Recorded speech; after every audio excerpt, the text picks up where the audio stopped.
Miren, en esta ocasión me voy a referir muy específicamente a los enlaces que utiliza una estación de radio, eh, como los conocemos hasta el día de hoy, como los STLs o los estudios transmitter link. También me referiré a esos enlaces bidireccionales de datos que se usan ya mucho hoy en las frecuencias de uso libre, que por su gran versatilidad han resuelto muchas necesidades de transportar datos de un punto a otro. En el caso de los ingenieros de radio, a nosotros nos resultan muy útiles cuando necesitamos de forma remota monitorear algunos parámetros de operación, eh, aspectos de seguridad, y cosas, monitoreo de no solamente de los parámetros de operación del transmisor, sino también monitoreos de modulación y algunos otros aspectos, ¿verdad?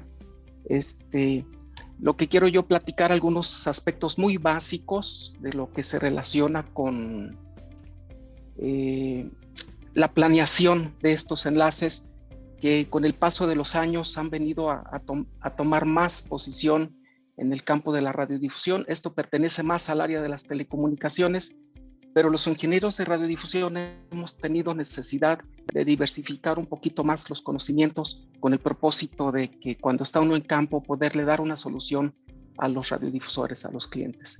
Entonces, pues a muchos de nosotros nos ha tocado vivir ese salto, ese gran salto tecnológico. En mis tiempos iniciales en radio conocí todavía personas que, que su chamba era andar con una escalera, montarse en una bicicleta e ir siguiendo el cable de audio desde las cabinas hasta donde estaba la planta transmisora, porque no existían los STLs, no existían estos tipos de enlaces. Hoy ha evolucionado mucho todo este asunto y quiero platicar un poquito con ustedes de esto y de algunos aspectos de su planeación. Vamos a ver la siguiente. Ahí está. Estos enlaces Estudio Planta nacen a partir de la necesidad de desvincular físicamente la planta transmisora de la planta, no me veo, ya me veo, de la planta transmisora de los estudios. Entonces, cuando nacen estos sistemas, eh, facilitan mucho la operación de la estación porque reducen la cantidad de gente que necesitan, reducen la posibilidad de fallas en los sistemas, ¿sí? Y, perdón, estoy haciendo unos ajustes a mi pantalla, aquí está ya, ¿sí? Entonces, estos equipos han venido a resolver muchos problemas. Originalmente nacen como sistemas de audio monaurales. Cuando la radiodifusión de FM nace monaural, igual que la AM.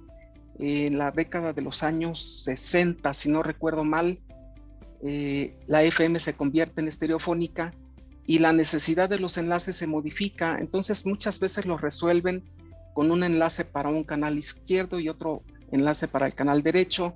Las complicaciones en las grandes ciudades se presentan porque hay una escasez el espectro siempre es limitado, es un recurso limitado, no debemos abusar de él y se agota. Entonces, esto viene a generar otros cambios tecnológicos en el tema de los enlaces y nacen los enlaces que conocemos después como enlaces que transmiten los dos canales, que se le llama de señal compuesta, que operan bajo el mismo principio del MPX, de la multiplexación, que fue el primer sistema de multiplexación que utilizó la radiodifusión, que hoy todavía sigue vigente por disposición técnica para la radio análoga. Hablo de la radio análoga. Entonces, nacen otras necesidades, por ejemplo, la radio análoga en AM sigue necesitando de enlaces monaurales. La radio de AM comienza a transicionar a partir del 2008 aquí en México, a punto de que quedan muy pocas estaciones de radio de AM encendidas y las canjean por estaciones de radio de FM. Entonces, muchos de los enlaces ya estaban preparados para transmitir esa parte de MPX. Muchos están capacitados para eso. una diferencia de que ese audio multiplexado ya hay que entregarlo directamente a un excitador y hay que tener en la parte de la cabina un procesamiento de audio que entregue una señal MPX para poder seguir utilizando ese enlace monaural que en muchos casos pudieron continuar utilizándolo esas estaciones que migraron de la AM a la FM. Pero bueno, el tema de la entrega del audio desde los sitios de desde la cabina hasta los sitios de transmisión ya está resuelto con este tipo de equipamientos. Pero como decía al principio, se necesita en muchas ocasiones ya hoy monitorear, controlar, medir parámetros de operación de los equipos que están en el sitio de transmisión, pues porque la tecnología les ha permitido hoy agregar inclusive hasta un sistema de una unidad de procesamiento de información allá adentro, una computadora que requiere de un puerto de comunicación. Y además a muchos ingenieros y técnicos les encanta tener internet en las plantas, en el sitio de transmisión, pues porque también es parte del trabajo. Entonces, la tecnología pone a disposición unos equipamientos que se pueden utilizar en las bandas de uso libre.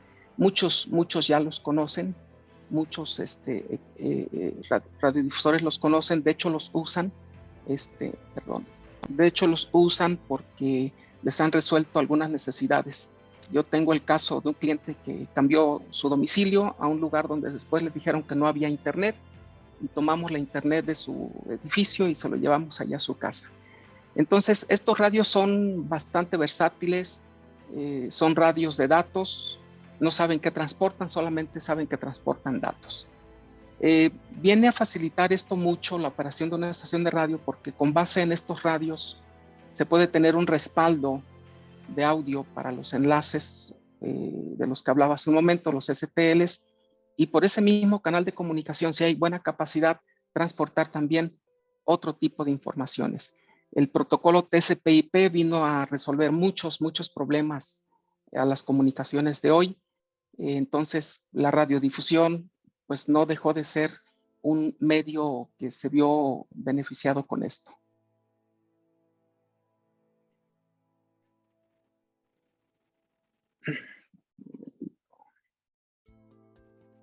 Sí. Bien, estos radios requieren de un análisis técnico igual que el mismo de un enlace de STL para su buen desempeño, para su buen funcionamiento. Este tipo de radios, muchos proveedores de servicio de internet que a pesar de que no tienen una concesión para comercializar ese tipo de producto, los utilizan como enlaces de punto a multipunto. El caso ahora en lo que yo me he enfocado mucho en radiodifusión es hacer los estudios de enlaces punto a punto, que es esencialmente lo que interesa más a una estación de radio para su uso interno, para su uso privado, no comercializar el producto de internet, ni mucho menos, sino más bien utilizarlos como un soporte de operación para que su funcionalidad esté más libre, más apegado a la modernidad. Ya muchas estaciones de radio hoy, sus plantas transmisoras no tienen personal, son autónomas y están siendo monitoreadas de forma remota y con equipamientos que diferentes marcas y de productos de diferentes marcas que se ofrecen en el mercado, pues pueden automatizar inclusive ya mucha de la operación, ¿sí? En el mercado tenemos, por ejemplo, hay muchas marcas, pero yo me he enfocado un poco específicamente en 3 marcas que son quizás las más famosas de este tipo de radios. Una marca es Ubiquiti Networks, otra es Microtik y otra es Cambium Networks. Existen más, como les decía. Muchas marcas están destinadas a ofrecer servicios específicamente de tipo residencial o edificios de oficinas, pero estas marcas yo he visto que tienen equipos que dan soluciones a distancia, y me ha tocado instalar algunos de estos y han funcionado bien. Entonces, pero aquí viene algo muy importante: adquirir, instalar y poner en marcha un equipo de este tipo de enlace de datos tiene muchas particularidades importantes a tomar en cuenta. No es únicamente parear los radios o hacer los grupos de radios, conectarlos a una red, estar dentro del mismo octeto y ya. Hay cosas muy importantes. Miren, estos radios son muy modernos, operan en el orden de los gigahertz, utilizan el PDMA como acceso múltiple por división de tiempo, y utilizan modulaciones por cuadratura. Ya el ingeniero Peto hablaba hace un momento y presentó una slide muy interesante de la capacidad de cada método de modulación de QAM. Entonces ahí se pueden dar ustedes cuenta desde que de un 16 QAM ya da gran capacidad de transmitir datos a nivel audio. Conforme las necesidades van incrementándose, se necesita un QAM más alto.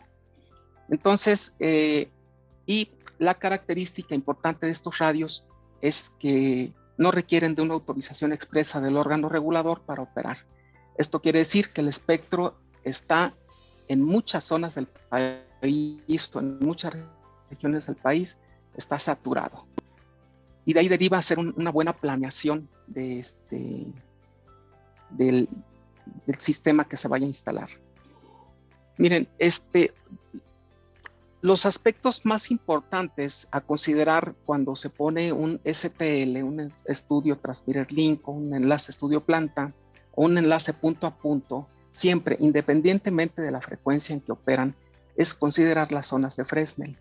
Muy importante. Hace poquitos meses acudí a me llamaron para dar unos servicios a unas estaciones de radio en el sureste. Los terrenos, hay ciertas zonas del sureste que son los terrenos muy planos, y por necesidades operativas de una de las dos estaciones de radio, sus estudios, sus oficinas, su cabina estaba en otra población a 40 kilómetros de distancia. Ellos hacían la combinación de STL con un enlace punto a punto. Y me platicaban que el STL tenían muchos problemas para la operación, al grado de que había días que mejor no usaban, y usaban la opción que tenían ya instalada del enlace punto a punto de datos, en donde estaban usando la codificación Codex, de una marca también muy conocida.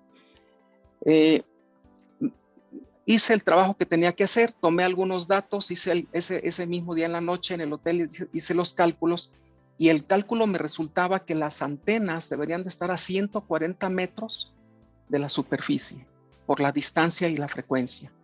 Entonces, el enlace era totalmente inviable, ¿verdad? Yo les expliqué, traté de explicarles con otras palabras no muy técnicas esto, y entendieron que necesitaban más altura, y sus torres, una de sus torres tenía ya 100 metros de altura. O sea que aún utilizando toda la torre en el punto de recepción, ese enlace era totalmente inviable, porque en la parte de transmisión, si no recuerdo mal, debería de tener unos 30 metros sobre el nivel del suelo. Es muy importante tomar en cuenta las zonas de Fresnel cuando los enlaces de cualquier tipo de enlace vaya más allá de los 3 o 4 kilómetros. Y si pasa por zonas donde hay agua, el enlace todavía es más crítico. Muy importante, no sé si alcancen a ver el cursor. Aquí puedo activar esto. Miren, en las zonas de Fresnel son ciertas zonas volumétricas que están en torno de 2 puntos de transmisión. Yo creo que ya muchos están familiarizados con esto.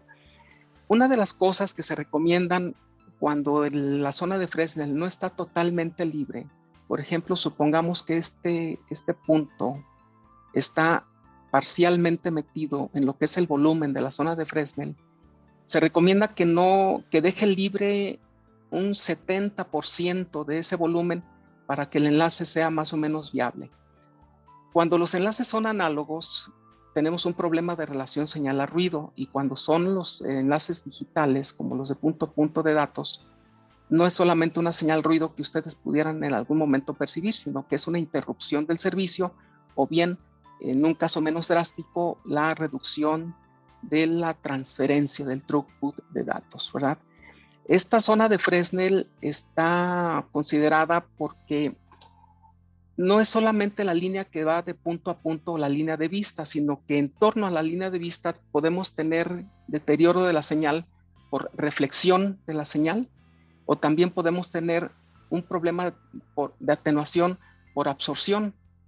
Y de algo que ya en alguna ocasión, en alguno de los congresos les había hablado yo antes, de la multitrayectoria, que hice toda una conferencia, más bien una plática, yo no doy conferencias, que les platiqué durante un buen ratito sobre unos problemas de multitrayectoria que descubrí accidentalmente tratando de encontrarle el porqué a un problema que tenía de cobertura.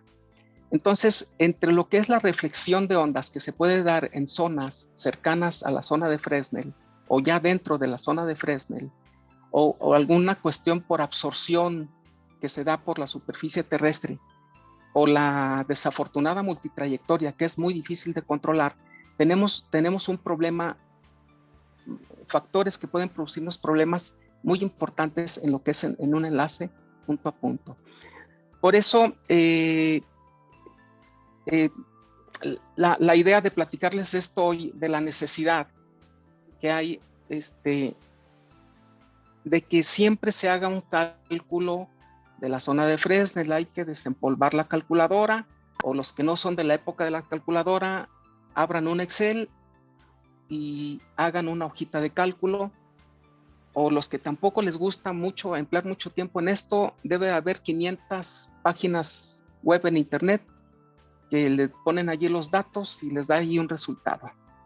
Ahí tienen varias opciones. Entonces, el considerar la zona de Fresnel es bien importante para hacer una buena planificación de un enlace punto a punto, sea de la frecuencia que sea y sea para lo que lo vayan a usar. Miren, vienen 319 estaciones de radio concesionadas que la semana que entra el IFT comienza ya con... El proceso de licitación ya comenzó hace tiempo, pero la licitación en sí ya comienza a partir de 2 semanas. Esas 316 o 19 estaciones de radio van a necesitar, muchas de ellas van a necesitar enlace, otras quizás no, porque van a poner su antena en la azotea. Hay 50 y tantas de esas más de 300 estaciones que son radios de AM, que lo más seguro es de que vayan a necesitar un enlace. Entonces, no tengo duda que algunos de ustedes, de todos los que estamos escuchando, participando en este evento, vayan a verse involucrados en esto. Quizás para muchos sea la primera vez que establecen un enlace punto a punto o establecen un enlace del tipo STL, y es bien importante que tomen en cuenta, al menos para la planificación de su enlace, utilizar el concepto de las zonas de Fresnel. Aquí está la fórmula. Hay otra fórmula también. Pueden utilizar cualquiera de las dos. Pueden utilizar las aplicaciones que hay en internet o hacer su hojita de cálculo. Vamos a continuar.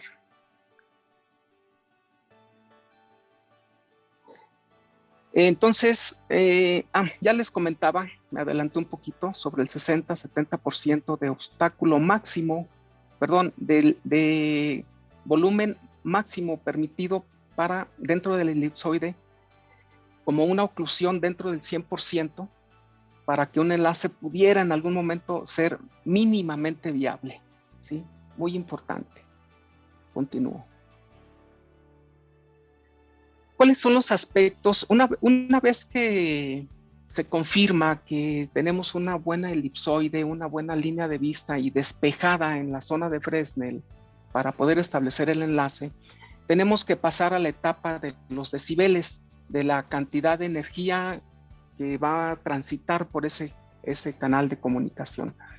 Y bueno, también esta es una información muy pública que van a encontrarla en muchos lugares, en donde tenemos tres sectores muy importantes que hay que considerar para toda una trayectoria desde el punto de inicio hasta el punto del otro lado.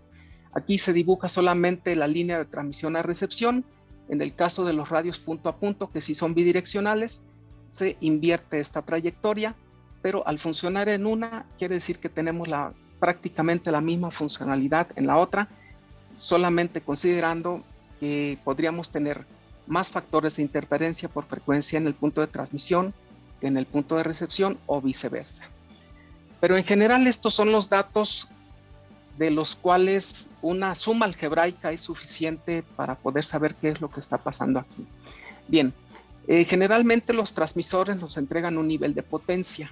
En el caso de los STLs, algunos son de 10 watts. Generalmente creo que son de 10 watts. Los digitales, por ejemplo, de la marca de Mosley, creo que andan en 2 watts. Cuando se necesita más, hay que ponerles ahí un amplificador de radiofrecuencia. Anticipo que no tengo ninguna relación comercial con ninguna de las marcas que estoy comentando. Todos son muy buenos equipos, todos los recomiendo y depende del presupuesto del cliente la adquisición de los equipos. Bien, tenemos que la parte de transmisión nos entrega un nivel que decía yo que podrían ser 2 watts, 10 watts en el caso de los análogos. En el caso de los radios de datos, la máxima potencia con la que yo me he encontrado en las bandas de uso libre son 28 dBm, que es equivalente como a 500 o 600 miliwatts aproximadamente. Tenemos después de eso una pérdida en la línea de transmisión, en el punto de alimentación de la antena, y una ganancia isotrópica de la antena, de forma tal de que podríamos tener, si le damos toda la potencia al radio, suponiendo que es uno de 28 dBm, tenemos una atenuación entre 1 y 2 decibeles, y en el caso de máximo de las antenas que he instalado son 34 decibeles. Si esos 34 se los sumamos a estos 28 menos 2 serían 26, 25, andamos alrededor de los 58, 60 decibeles de potencia en este punto. Hasta aquí sería la primera sección de lo que serían los aspectos a considerar en un enlace punto a punto. Luego tenemos una tremenda pérdida en la trayectoria del espacio, en el espacio libre, ¿sí? Llega esa señal a la antena, le da un empujón por su ganancia, que pueden ser hasta máximo 34 dB. A lo mejor hay más. Yo solo he manejado las de 34 hasta ahorita y de ahí para abajo. Luego, de ese empujón que le da la señal, le vuelve a dar otra pequeña atenuación el cable, que entre más alta frecuencia estas atenuaciones son más agresivas. Y tenemos lo que es el nivel ya en la recepción, que si ese nivel en la recepción supera su nivel de sensibilidad en la parte de recepción y tenemos un buen margen aquí, entonces los enlaces se convierten en enlaces viables en cuanto a las ganancias de potencia una vez que se superó y que se vio que existe la factibilidad de operación en cuanto a la zona de Fresnel. Entonces este es un dato bien importante que deben de tomar en cuenta en cuanto a la sensibilidad del equipo en recepción, ¿sí? Y el margen que tiene, ¿sí? Para que ese piso, ese nivel de señal que resulta de hacer toda esta suma algebraica esté por encima de la sensibilidad del receptor. A partir de ese momento ya tenemos un enlace,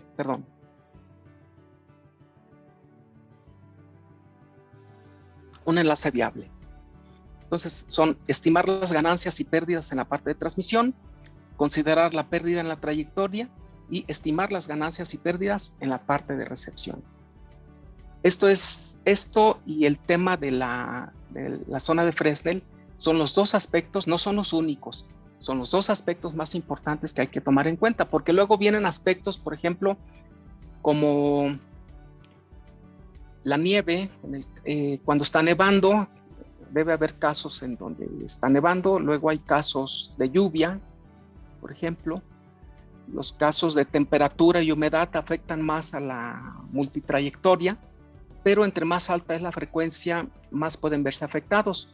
Hoy me doy cuenta en las páginas de que les mencioné, de las empresas fabricantes de equipos de radios de punto a punto que les mencioné, me doy cuenta que ya hay radios que superan los 60 GHz de frecuencia de operación. Sus alcances son de 1 kilómetro, 1.8 kilómetros, pero pues son pequeñas fibras ópticas de ancho de banda, ¿no? Es un ancho de banda bastante grande, en donde se puede meter mucha información con poco alcance. Entonces, dependiendo del uso que le vayan a dar a sus sistemas, ahí hay que evaluar cuáles son los rangos de frecuencias mejor que pues, se pueden usar. Discúlpenme si escuchan algunos ruidos extraños. Aquí en donde estoy es un condominio y no esperaba que hubiera personas en el área común y estoy escuchando por ahí que andan unos niños. Les ofrezco una disculpa por eso. Continúo. El No hay tema de problema, la... te escuchas bien. ¿Perdón? ¿Se escucha bien? No hay problema, muy bien. Ok, muchas gracias. Entonces, el tema de la...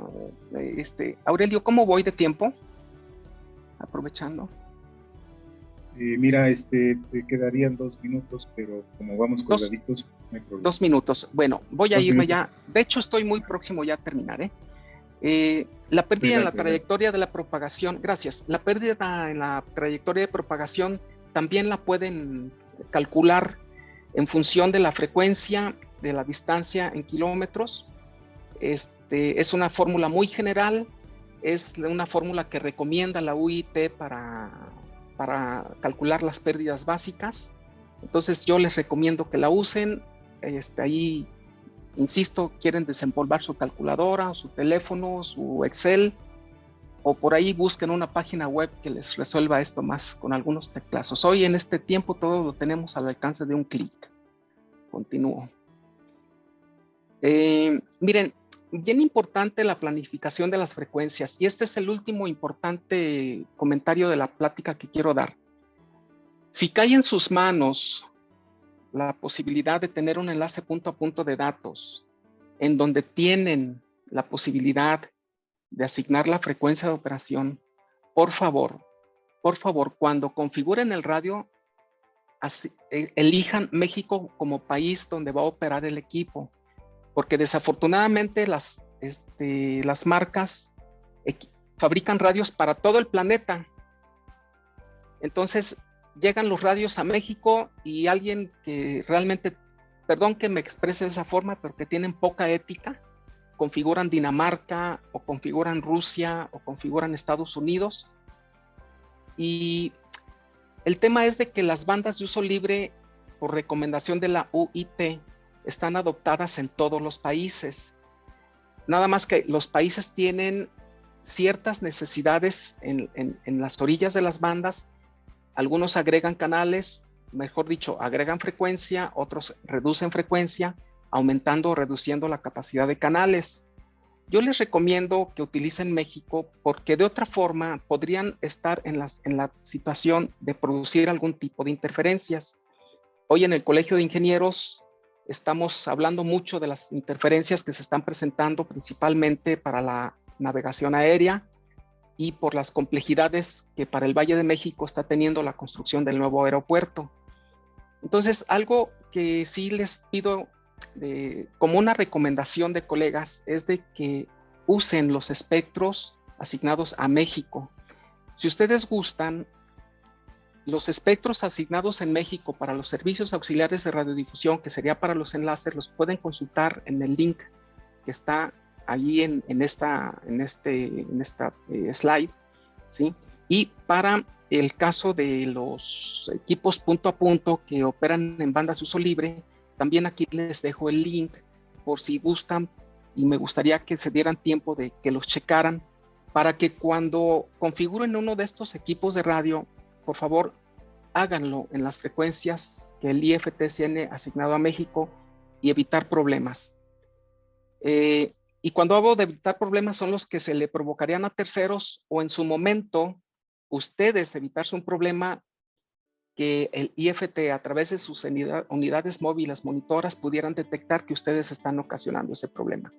Hoy hay procedimientos de la evaluación de la conformidad, hay procedimientos de homologación que yo espero que en el plazo que se empiecen a evolucionar y a crecer su establecimiento y ampliar su aplicación, todos esos equipos que vienen a dar a México traigan de alguna forma acotada la posibilidad de que uno los use en otros rangos que no están autorizados para México. Me parece que eso es un punto muy importante. Ojalá que esto pronto se dé para evitar todos los problemas que se están presentando hoy en este aspecto. Entonces, 3 aspectos a considerar: zonas de Fresnel, el cálculo aritmético para establecer pérdidas y ganancias, respeten los rangos de frecuencia, las modulaciones, los niveles de potencia, y yo creo que van a tener un enlace viable, un enlace bastante robusto para que su estación, la estación que está bajo su cuidado, opere de forma prudente. Les dejo aquí unos links porque, por ejemplo, Ubiquiti Networks tiene un pequeño programita, una aplicación que se usa en línea para hacer el cálculo del enlace. Microtrick tiene otro. Cambion Networks te ofrece instalar en tu computadora un programa, y también hay un radioaficionado canadiense que tiene un programa libre para calcular coberturas y enlaces, nada más que él lo destina específicamente para frecuencias de radioaficionados que pueden ser también un referente. Ahí les dejo los enlaces para que puedan hacer un análisis y una consulta más profunda para que logren tener, si es que tienen necesidad de instalar un enlace punto a punto o su enlace STL, un enlace robusto y que esté listo para la misión crítica, que es una misión muy importante en radio. Espero que la información contenida les sea de utilidad y estoy muy atento para platicar con cualquiera de ustedes. Ahí está mi dirección de correo electrónico y mi número de teléfono celular, que les pido por favor me manden antes de un mensaje, porque si me llaman no les voy a tomar la llamada si no sé de quién viene. Discúlpenme, pero lo hago por seguridad, pero sí les acepto un WhatsApp y enseguida de eso ya podemos conversar. Muchas gracias. Gracias, ingeniero.